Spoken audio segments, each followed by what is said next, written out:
गबरू बेटा, मुझे भूख लगी है। जितना पैसा था साला सबसे मैं दारू पी लिया।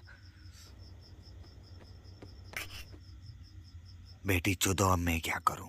इतना जोर से भूख लगी है, मेरा गांड फट गया है सीधा। गांड से किरासन फेंक रहा हूं।